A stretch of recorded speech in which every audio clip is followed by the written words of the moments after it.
Please listen carefully. Hello, universe. Welcome to the Optimist Daily Update. I'm Summers McKay. And I'm Kristy Jansen, and we are part of the team behind the Optimist Daily, making solutions the news.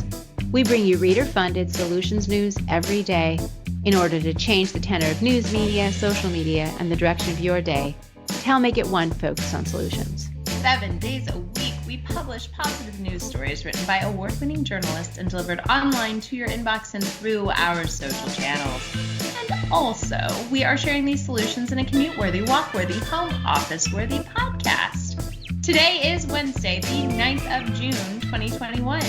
I didn't say my usual hump day, happy hump day reference for this Wednesday, but here we are, hump day, middle of the week. How you feeling? I'm, it just feels like time passes so fast to me. But I'm great. Yet another week is almost over. We're turning towards the end of the week. I think that's the eternal optimist in you looking at hump day as the week is coming to an end. The weekend's almost here. No, I'm just kidding. Mm-hmm. Time is funny, but Wednesdays for me. So I forget. I was reading somewhere somebody on social media posted about how Tuesdays are their favorite day of the week. And for me, I actually love Wednesdays because I love that you're like in the jam, right? The week is going on, things are happening, you've been productive. Monday is always sort of exhausting. And like by the time Wednesday comes around, it's just like you're operating on all cylinders. You're hitting your goals, you're doing what you need to do. And I'm a big fan of hump day. So I think it gets a bad rap. Do you have a favorite day of the week? Actually, I really like Tuesdays because that's my day with the most, the least scheduled items on my actual day. Mm-hmm. So, and I also like Fridays. Yeah. You know what? I'm an equal opportunity weekday liker. I like every single day. All 7 days have their pluses. Have their value. Yeah. Yes. Well, I just like time. I want more time. That's all I want. I would like to have the 8th day of the week. That would be really good. But now, I know that everyone is like dying to know, but most importantly, Kristy, I have to give you a kitten update. So the kittens that many of you heard Kristy and I rescued almost a week ago now are doing quite well. They have been to the vet. They're putting on weight. They do have like a little like parasite that's super common for kittens, but they are playing like crazy. And I just got to say my Instagram stories are super on point right now because everybody likes a kitten. Everyone likes kitten videos on the internet. Long ago, when I was first embarking on my career as a mass media storyteller, I had made a meme that said at the end of the internet, there's a kitten. And I think it's true. I think really, Kristy, at the end of the day, like every story in the Optimist Daily should probably just end with a kitten picture and, we're good. Well, what about the dog people out there, Summers? Can we add some puppies as well? Yes. We can add puppies So pretty much our new category on the Optimist Daily is going to be puppies and kittens with Summers and Kristy. And that's where we're going to be very bullish on puppies and kittens. So but until we get there and until our editorial team allows us that absolute craziness, they have some other more important stories, I guess, some more important solutions than just looking at kitten videos. What important solution got you inspired today on the Optimist Daily? Well, I mean, we've been talking a lot about air pollution. We've been talking about clean building materials. I think we did that yesterday.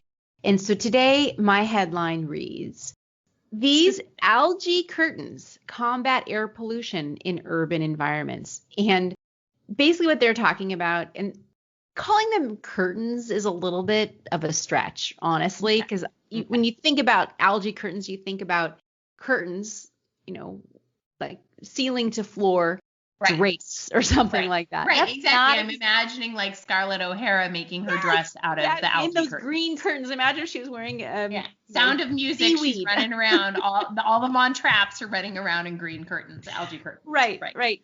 That's not exactly what we're talking about here, but it's on that way. And this is it's a new idea. It's a new product which does have the opportunity to have an impact in air pollution in urban environments.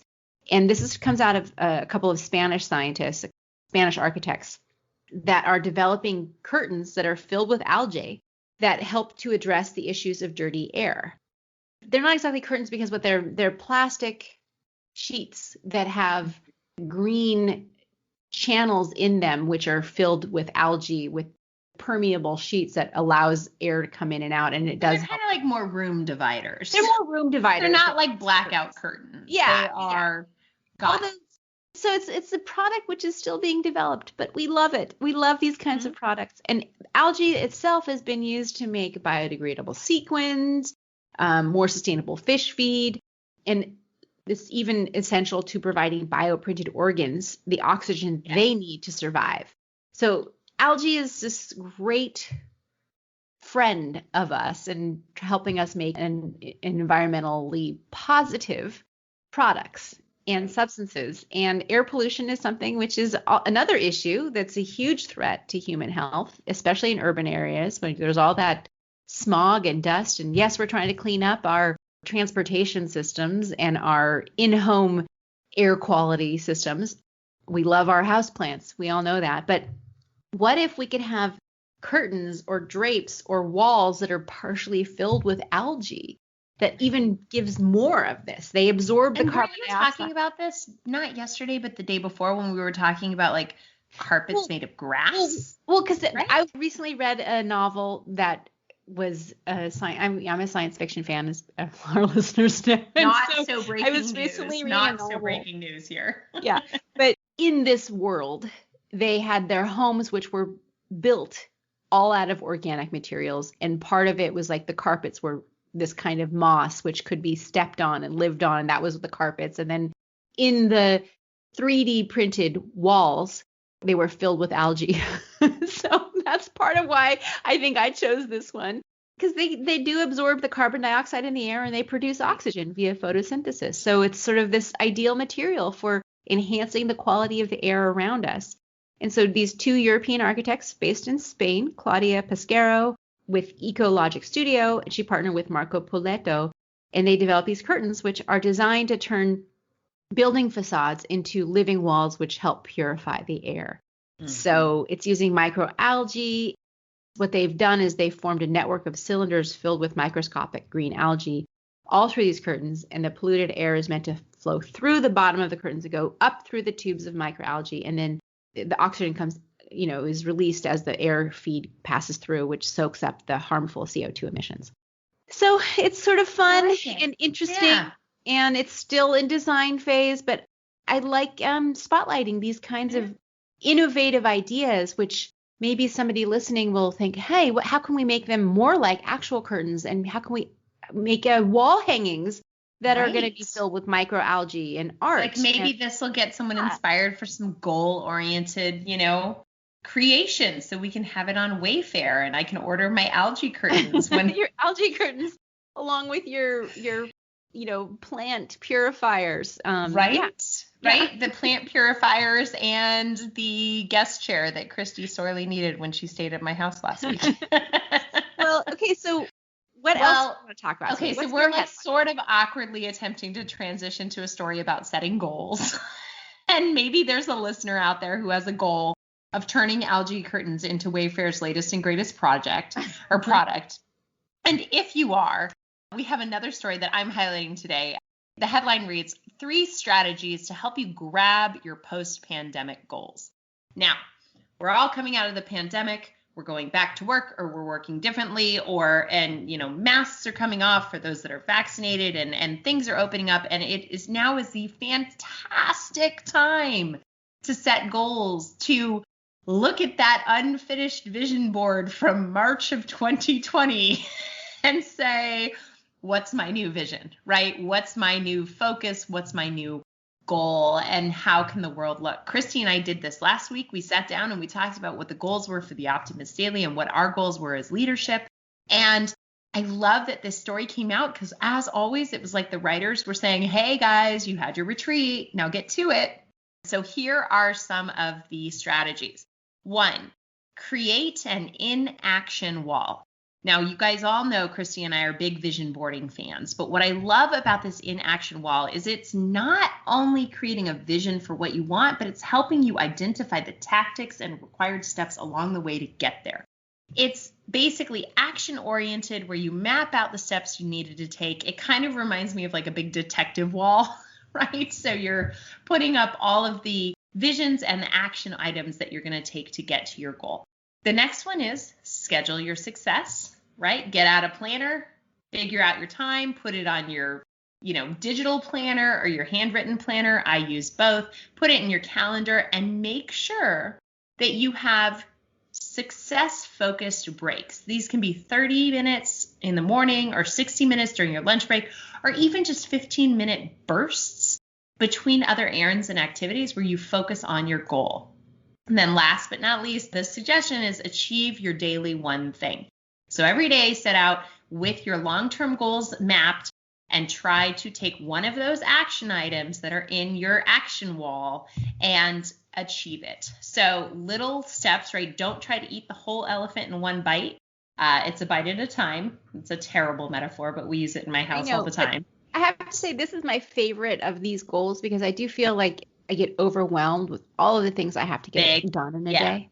Yeah. And so having just one thing if I can get that one thing done, I will feel like I've achieved something, right? Mm-hmm. Just putting boundaries up between our work lives and the rest of our lives is still something we're trying to figure out, especially as we move past the home office exclusive environment to maybe a more hybrid kind of environment.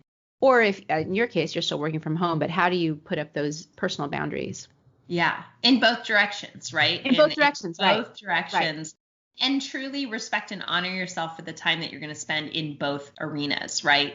So it's never not feeling always that one is at the expense of the other, but instead they all serve their beneficial place. And part of that can be from knowing that one thing you're going to get done today.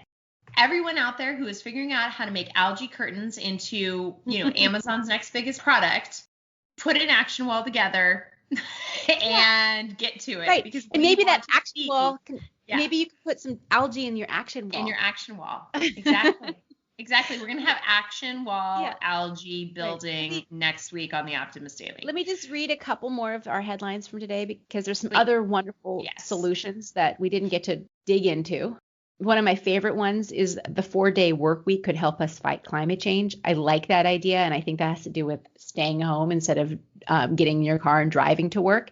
And also, it's just nicer if we can spend a little bit more time with our families. Well, I think it also, what that story also gets into is a little bit of how you can also prioritize making better choices if you are, it's that separation. So work that smarter, not longer.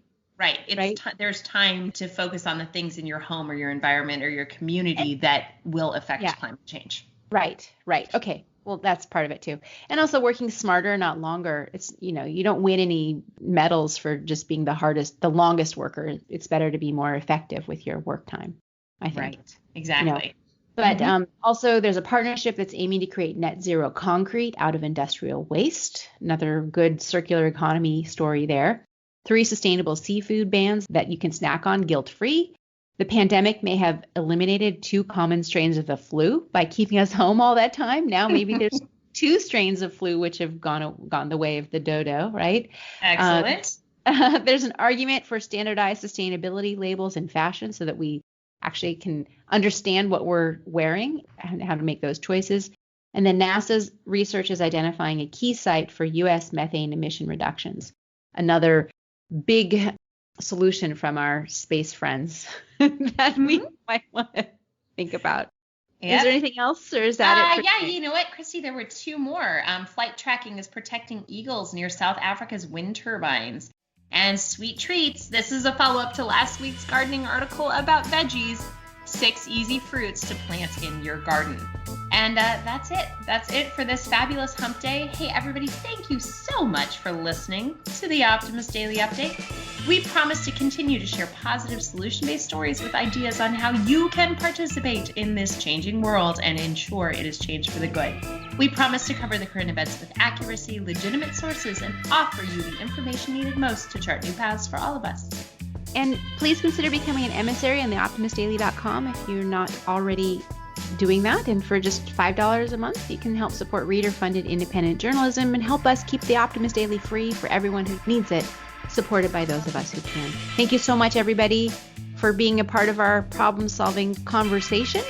And we will be back to more with an interview on the Optimist Daily update. Yeah, it's an exciting interview tomorrow. Stay tuned. Great. All right, guys. Bye.